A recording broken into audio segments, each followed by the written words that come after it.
Bonjour à tous, bienvenue sur ma chaîne YouTube, le mouvement Papa Positif. Je suis très excité aujourd'hui parce que je commence un nouveau projet de capsule de gens motivants, inspirants, qui vont vous raconter leur histoire, qui sont entrepreneurs ou pas, mais qui ont tous quelque chose en commun, c'est d'être motivants et inspirants.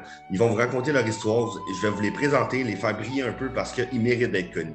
Mon premier invité cette semaine, c'est mon grand ami Ludovic Fortier-Ouellette. Hey! Salut, Comment c'est ça mon va, jour. mon chum? Ça va bien, toi? Ça va super bien. Fait que là, justement, on va commencer tout de suite. On va aller au vif du sujet. Commence par te présenter un peu, parle-moi de toi. Bon, ben, c'est ça. Alors, comme tu as dit, moi, c'est Ludovic. Ludo pour les intimes, en tout cas. Moi, je suis un jeune, j'ai 20 ans. En ce moment, je suis en train de finir mon diplôme d'études collégiales pour, après ça, aller à l'université en éducation physique et à la santé parce que j'ai découvert qu'au fil des années, que ma passion, c'était le sport. J'aime bouger, puis j'ai envie d'emmener cette passion-là avec les jeunes. Puis vraiment, je suis pas mal confiant que. Mais en tout cas, j'ai même été faire un stage d'un jour, puis j'ai tripé OK. là, avec Bon. les jeunes, puis ils m'ont adopté tout de suite. Puis genre, vraiment, c'est ça que je veux faire dans ma vie. Je suis quelqu'un de créatif. J'aime bouger. J'aime surtout la course à pied. Voilà, c'est pas mal ça en quelques mots. Je suis qui? OK, excellent, parfait. Déjà là, ça m'inspirait, là, je le voyais, là, dans ta passion là, de Ouais. l'éducation physique que tu veux la transmettre. Là, c'est incroyable. Ouais. Bon, on va aller dans le vif du sujet d'abord. Parle-moi des embûches auxquelles tu as dû faire face, puis surtout, comment tu as fait pour les surmonter? Puis tu sais quoi, je vais te compter deux embûches. Ouais. Puis même, je vais t'en compter une qui m'est arrivée. Je t'ai parlé dernièrement, genre vraiment Ouais. extrêmement récent. Puis je vais même Oui. te dire mon plan d'action pour me sortir de ça. Fait que tu vas voir, c'est quand Excellent, même pas j'aime pire. ça. Bon, déjà des embûches, ben, je te dirais, je pense que j'en avais déjà parlé. Mon père il est décédé il y a peut-être 1 an et demi d'un cancer. Puis tu sais, on ne l'a pas vu venir parce que mon père, tu sais, il avait arrêté de fumer il y a à peu près 6 ans. Puis il m'avait même demandé, je vais vous conter un peu l'histoire, il m'avait demandé, Ludo, j'aimerais ça commencer à m'entraîner à courir parce que moi, j'étais quand même un bon coureur à l'école. Je finissais en premier, mais j'aimais pas ça. C'était pas un sport que j'aimais Une tant que vraie ça. Puis gazelle. mais là, je lui donnais les conseils de base. Là. Oh, il faut que tu y ailles progressivement, m'amener. Au début, on avait couru 0,9 km. Il s'est arrêté OK. 3 fois, il toussait sa vie, il était mort. Puis après ça, au fil des temps, il s'est amélioré. Puis après 2 semaines, il m'a dit Hey, tentes-tu qu'on s'inscrive qu'on s'inscrive pour un 10 km? Je suis Wow. comme bah ouais, OK, pourquoi pas? C'est un malade, mais on va le faire. Puis après ça, il a fait son 10, on a trippé, Ouais. on a eu une passion qui s'est vraiment qui s'est vraiment développé des deux côtés. Puis on avait vraiment une Wow. belle relation, vraiment qui s'est améliorée beaucoup à cause de ça. Bon, après ça, l'année d'après, on a fait des demi-marathons. Puis il s'entraînait pour son marathon. Puis le Puis cancer. il l'a fait, là. Il réussissait. Là. Oui, il a fait genre Wow. 5 demi-marathons. Puis il s'entraînait pour son marathon. Puis il m'en parlait tout le temps. Puis tu voyais la fierté dans ses yeux. Il était fier de dire hey, il m'avait même montré son dossard. Hey, je me suis inscrit pour le marathon. Il était fier. Ouf. Mais Hey, ça je vient me sais. chercher. Puis malheureusement, le cancer l'a rattrapé parce que, tu sais, depuis l'âge de 15 ans à peu près 50 ans, il avait fumé 2 paquets de cigarettes par jour. Fait que malgré ça, ça l'a rattrapé. Mais en même temps, tu sais, il a quand même pu accomplir de belles choses malgré ça. Puis cette épreuve-là a été assez difficile, mais je pense que ça m'a appris à me reconnaître, à me connaître plus à travers ça. Ouais. Parce que je me suis dit, tu sais, mon père, il a travaillé toute sa vie dans quelque chose qu'il n'aimait pas tant que ça, tu sais, pour y arriver, en fait, juste pour, Ouais. pour moi, ma mère, mon frère, ma soeur. Pour ramener le pain sur la soit table. bien. Hein. C'est ça, exactement, tu l'as dit. Ouais. Puis, dans ce temps-là, j'ai étudié en comptabilité et gestion, quelque chose que j'aimais pas tant que ça. Puis là, je me suis remis en question, OK, qu'est-ce que, tu sais, tant qu'à faire quelque chose dans ma vie, je veux vraiment faire quelque chose que j'aime et je veux pas arriver sur mon lit de mort et me dire, ah, j'aurais tellement peut-être mieux aimé faire ça. Fait que je me suis dit, fuck it, qu'est-ce qui se passe? Je vais faire quelque chose que j'aime. J'ai suivi mes passions. Puis là, j'ai changé de programme. Puis au lieu de me défouler dans quelque chose qui me auto-sabotait, je me suis juste lancé encore plus dans la course à pied. Je me suis défoulé. Je me suis entouré avec des bonnes personnes. Puis vraiment, je me suis vraiment défoulé là-dedans. C'est là que j'ai commencé à lire. Je n'aimais pas lire avant. Puis là, c'est là que j'ai commencé à lire autant des livres de développement personnel pour grandir ou même juste des livres pour m'évader. Vraiment, j'ai vraiment développé ça. Fait qu'à travers cette épreuve-là, j'ai vraiment essayé de retirer un peu du positif dans tout ça. Puis aussi, j'ai aussi réalisé aussi à quel point la vie est fragile. Puis on ne sait jamais ce qui peut arriver. Fait que on est mieux de faire vraiment ce qu'on veut vraiment là. Vraiment, faut faire ce qu'on aime. Faut pas attendre qu'il soit trop tard. Puis voilà. Chaque jour, il faut la vivre à 400%. Écoute, je t'arrête 2 secondes. C'est extrêmement touchant ce que tu viens de dire. Je ne sais pas si tu es conscient de tout ce que le deuil t'a apporté. Le deuil t'a apporté tout ça, c'est incroyable. Mais tu sais, quand je réalise ça, je me dis, tu sais, c'est pas une bonne expérience, mais d'un côté, non, à travers personne veut ça. J'ai réussi comme à chercher du positif à travers tout ça. Puis parce que tu sais, je pense qu'il y a du positif dans tout, même dans les pires choses, mais on peut. C'est pas que les choses nous apportent du positif, mais on peut en retirer. Tu sais, on y repense comme il faut, puis regarde, OK, cette épreuve-là m'a fait grandir énormément. Écoute, je pourrais arrêter la vidéo là, puis tu serais déjà inspirant, c'est incroyable. Déjà. Bon, là, la deuxième affaire, moi, tu sais, j'ai travaillé pendant 6 ans dans un restaurant. En fait, c'est une job étudiante, là, c'est pas ma job de vie. J'ai commencé là, j'avais 15 ans en tant que plongeur. Tu sais, je connaissais rien en restauration, tout, puis l'équipe, ils m'ont trouvé cool, puis on avait bien du fun. Puis, à m'amener après 2 ans, ils ont commencé à me montrer un peu la pizza. Fait que j'ai commencé à travailler la pizza. Puis, tu sais, moi, j'avais jamais cuisiné de toute ma vie. Tu sais, j'ai pas de cours en cuisine, ni rien. Tu sais, je suis une atrocité en cuisine. Fait que j'étais comme, OK, bon. Moi aussi. Ils disent que, Fait, tu sais, dans ma tête, j'avais des limites vraiment comment oublie ça, là. Des croyances limitantes. Exactement. Ouais. Puis après ça, au fur et à mesure, j'ai commencé à. Au début, je garnissais, j'ai appris à gérer le four, à ouvrir la pizza. Puis à un moment donné, ils m'ont même montré d'autres choses dans la cuisine. Puis maintenant, mais en tout cas, 6 ans après que je travaillais là, j'étais rendu chef pizzaman. Fait que c'est vraiment moi qui formais les nouveaux gars à pizza. Tu sais, des gens qui ont 2-3 fois mon âge. Ça veut rien dire, mais genre. Non. C'est moi qui l'ai fort, c'est bien. Oh, oui. Puis tu sais, j'aimais vraiment ça. Tu sais, souvent, quand on me disait, toi, t'aimes ça cuisiner? Je disais, non, j'aime pas cuisiner. Moi, j'aime faire de la pizza. C'est vraiment ça. C'est ce que t'as appris puis t'as aimé ça. C'est ça.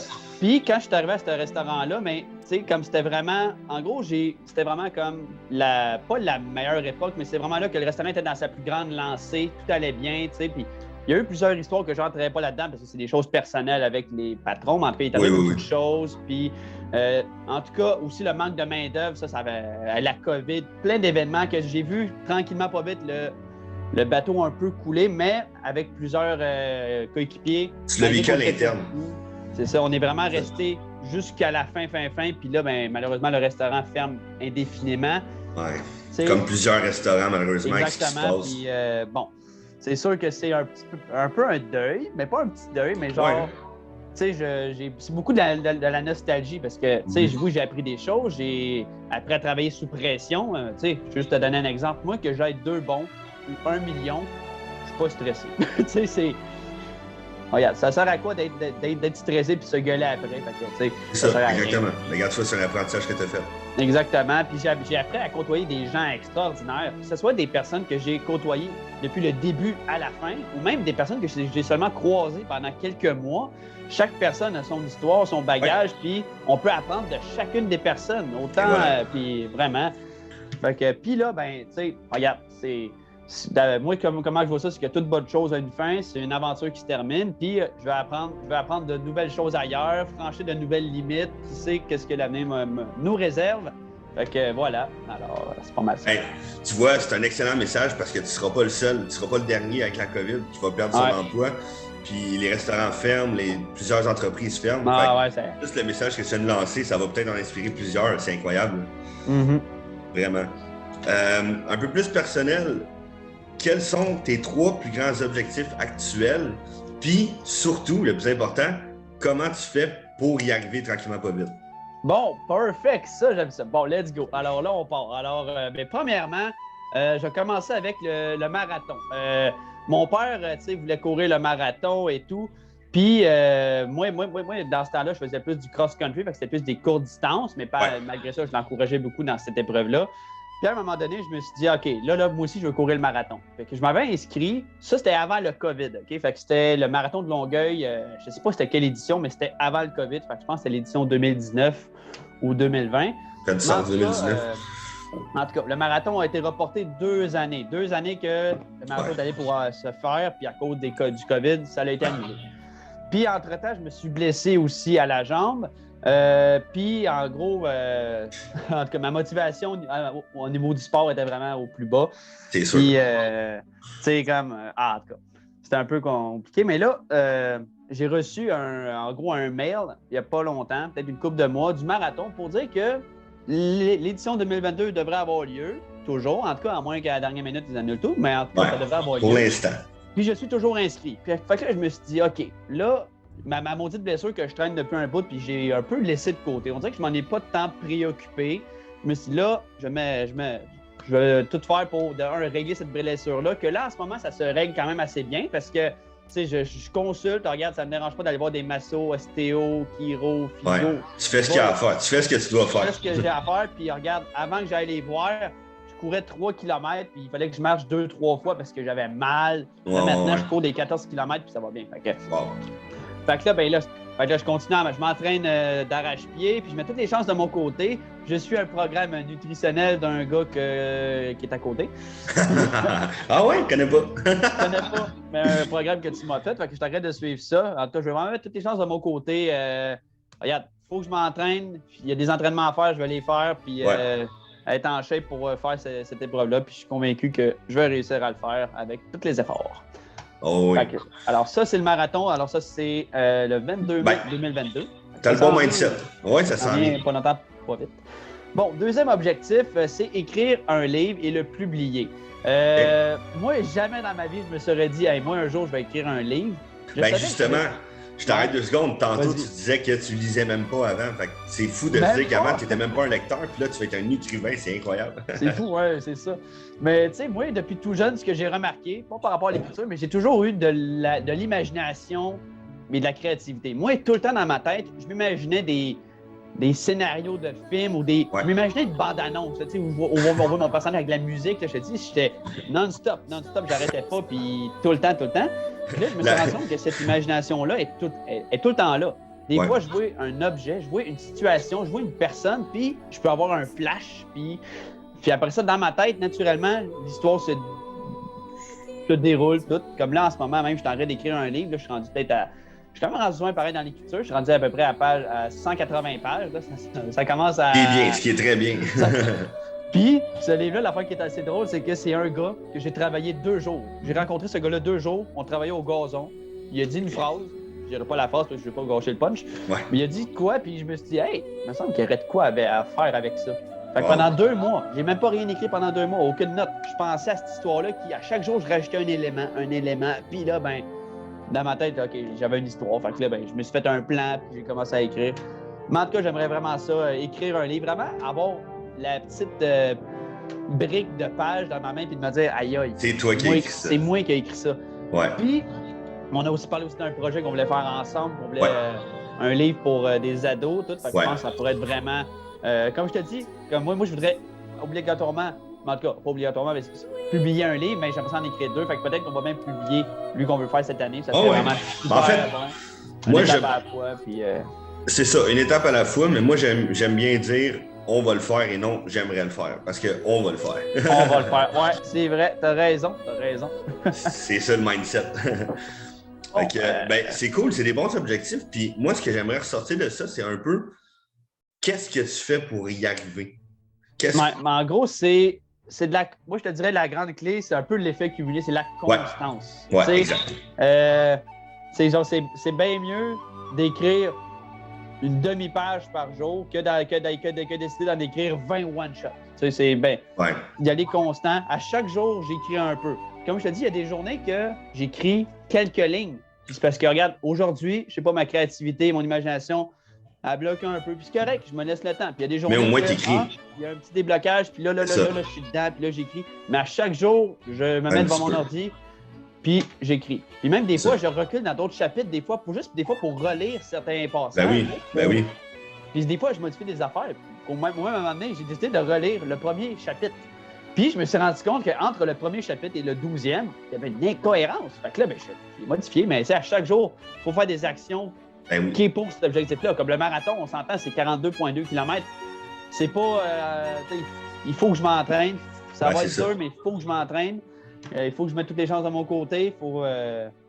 À chaque jour, il faut que je fasse des actions. C'est quand c'est dur que ça vaut la peine, c'est ça qu'il faut se dire. C'est ça, puis sérieux, le défi marathon, déjà, le marathon en tant que tel, je trouvais que c'était un gros objectif. Mais là, en plus, avec la blessure, c'est comme, hey, OK, ouais, il faut vraiment que... Ça devient une histoire inspirante. C'est ça. Puis, tu sais, mon but en ce moment, c'est pas de faire un méga temps super rapide en ce moment. C'est vraiment juste de le finir. C'est vraiment ça en ce moment. Puis, quand je vais être encore plus en shape, ben, bon, c'est ça. On va battre nos propres records. Ben, c'est excellent. Puis, juste une petite parenthèse, moi, pour te mettre un peu de valeur, là, ben, tu m'as inspiré justement avec ton marathon à moi m'inscrire pour le demi-marathon. Ben donc, oui. Moi, je sors de ma zone de confort avec ça parce que je m'entraînais comme homme fort avant. Fait que... Non, mais c'est ça, mais c'est cool, tu sais, des fois, là, essayer des nouvelles choses, puis sortir de notre zone de confort en même temps. Ben, justement, ça fait une belle continuité parce que ma prochaine question, c'est justement qu'est-ce qui te motive? Puis qu'est-ce qui te fait sortir de ta zone de confort? Comment tu fais pour en sortir de ta zone de confort? Mais sérieux, moi, j'ai tant aimé ça comme découvrir des nouvelles choses. L'inconnu me fait tout le temps Mais tu sais, en gros, je te donne un exemple. Moi, j'ai pas mal découvert ça avec la course. OK. Tu sais, à un moment donné, j'avais fait un défi, c'était 20 jours. Il fallait courir pendant 20 jours, 5 km par jour. Puis dans le temps, j'étais vraiment méga en shape, haut la main, là, mais en tout cas. Mais il fallait obligatoirement que ce soit à l'extérieur. Puis, il y a des journées qui annonçaient genre des 100% de pluie, mais genre des grosses pluies. Puis là, moi, j'étais comme, oh my God, on va faire ça. Dehors à la pluie et tout. Puis tu sais, je l'ai faite. Est-ce que j'ai aimé ça tout le long? Pas tout le temps. Non. Mais quand je suis revenu chez nous, wow! C'est ça. Tu sais, j'étais bien plus fier d'avoir fait ça que d'avoir fait tous les autres 5 km. Fait que quand tu sors de ta zone de confort, tu es beaucoup plus fier après parce que c'est quelque chose que tu n'étais pas habitué de faire, puis tu l'as réussi. Fait que tu te dis, OK, mais là, les prochaines fois que ça va arriver, les prochaines fois que j'ai un training puis il mouille dehors, regarde, j'ai déjà été courir l'autre fois pendant qu'il mouillait à Sio. C'est ça, tu peux te ramener à ça. Ou même des fois, pendant qu'il fait des moins, comme l'autre jour, je suis allé faire une randonnée, il faisait moins 37. Tu sais, je suis sorti de ma zone de confort aussi. Tu peux, hein? Tu peux. Puis t'es beaucoup plus fier après. Ben oui, la fierté, elle ressort, c'est sûr. Ben oui. Puis dès que c'est plus dur, t'es plus fier. Puis souvent, même exemple que je fais le marathon. Exemple que je vais faire le marathon. Ça va arriver des moments dans le marathon que ça va être dur. Là. Il y a un certain mur qu'on parle souvent, on frappe un mur, puis là, ça a l'air que c'est vraiment difficile. Je vais le voir rendu là, mais ça a l'air qu'il y a des moments beaucoup durs dans un marathon. Mais pendant ces moments-là, je vais me rappeler les fois que je courais à moins 30 ou les fois que j'ai couru à Sio pour cet entraînement-là. Fait que je vais rappeler de tous ces moments difficiles-là que j'étais fier après. Je vais m'en souvenir. Puis aussi une certaine phrase. Winning is more fun than fun is fun. Oui. Celle-là, t'es cœur. Cette phrase-là. Là. Je l'adore aussi. Depuis que j'ai compris son meaning, là, qu'est-ce que ça veut dire vraiment, là, c'est juste incroyable. Ouais, exactement. J'adore cette phrase. Il mouille dehors, je vais aller courir, je me dis ça. Winning is more fun than fun is fun. C'est sûr que ça serait fun de rester dedans. D'avoir fait, je vais avoir pas mal plus de fun que après.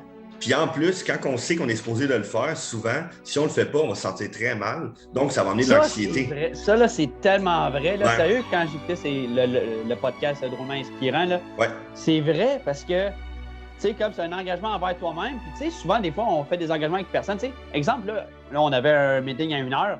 Tu sais, je te dis, ouais, c'est good, mais un ou deux se pointent pas. On s'entend que c'est un peu plate pour l'autre personne. Tu dis, oui, ça perd la confiance. C'est ça, mais on fait tout le temps ça envers nous-mêmes. Des fois, on dit, c'est pas grave, mais oui, tu veux pas que ton ami te fasse ça, mais toi, tu te le fais à toi-même. C'est ça, tu t'infliges ça, puis ça t'enlève ta confiance en toi parce que tu te dis, si je l'ai fait une fois, je vais le faire pour tout. Fait que là, ma nutrition, je vais peut-être la lâcher. Là, mon objectif, je vais peut-être le lâcher. Fait que je serai jamais capable. C'est ça. C'est un bon mindset, j'adore. Vraiment. C'est pas mal ça. Oui, bien sinon, au niveau de tes projets futurs, tu en as un peu parlé, mais projets présents et futurs. Mais c'est sûr que dans le futur, c'est sûr que je vais être professeur d'éducation physique. J'aimerais vraiment exceller dans ce domaine-là. J'aimerais ça vraiment sortir des livres. Vraiment, ça serait vraiment... en tout cas, je vais sortir des livres. C'est bon, ça. Puis j'aimerais ça vraiment... mais je vais... C'est pas facile, il faut se parler à nous-mêmes. À réussir de nouveaux défis par rapport à la course. Vraiment des défis sportifs comme, tu sais, moi, je voudrais... c'est tellement dur, hein, dire. En tout cas, faire on appelle ça des ultra-trails ou des ultra-marathons. C'est des courses qui se font dans des montagnes pendant des 40, 60, centaines et même des plusieurs centaines de kilomètres sur plusieurs jours. Ça donne le goût, ça. Sérieux, là, c'est le summum, puis c'est sûr qu'un jour, je vais faire ces courses-là, peu importe, je vais mettre tous les efforts, mais Nice. en tout cas, en gros, c'est vraiment juste ça. Plus tard, c'est ça, je veux vraiment réussir des nouveaux défis sportifs, puis je veux écrire des livres, puis exceller dans... En gros, c'est ça, travailler dans ce qui me passionne, puis vraiment me donner à 100% là-dedans, c'est vraiment ça. J'adore ça. C'est parfait. Écoute, pour de vrai, là, tu vas être probablement le plus jeune que je vais interviewer, puis tu es tellement inspirant. Ouais. Moi, je t'admire pour ça parce que j'aurais aimé ça avoir le même mindset à 20 ans. Bravo, sérieux, là, bravo. Puis pour finir, là, on va finir avec un petit conseil que tu donnerais aux gens pour qu'ils croient plus en eux puis pour qu'ils prennent action. Mais ça, c'est une méchante bonne question. Ouais. Tantôt, j'ai lu les questions vite faites avant. J'étais comme... Ben oui. Tu sais, c'est une question que même... tu sais, c'est quelque chose que même quand j'écoutais le podcast à Charles, là, Ouais. côté, j'étais comme... Ça paraît facile, banal, mais, tu sais, en fait, c'est juste un peu un lâcher-prise. Tu sais, comme il y a des choses qu'on peut pas contrôler, mais on peut contrôler la manière qu'on réagit. Puis ça, c'est sûr que quand on se le dit, ben là, ben oui, c'est sûr. Mais quand que vraiment il y a de quoi qui arrive, c'est ça. Vraiment, comme là, le restaurant a fermé, regarde, qu'est-ce que je peux faire? Regarde, c'est pas dans mon contrôle, mais qu'est-ce que je peux faire? C'est pendant les dernières journées de travail, c'est rester positif, avoir du fun avec mon équipe. C'est ça. Puis me relever les manches, puis me dire, regarde, c'est une belle aventure qui se termine, puis je vais accomplir d'autres défis. C'est vraiment juste ça, c'est vraiment de vraiment mettre notre énergie dans des choses qu'on peut contrôler. Et il y a plein de choses qu'on ne contrôle pas, puis regarde, on perd tellement d'énergie avec ces choses-là, alors qu'on pourrait les investir dans des choses vraiment qui vont nous faire avancer vers nos objectifs et des choses qui vont juste nous rendre heureux au final. Oh, t'as tellement raison. C'est un peu comme être...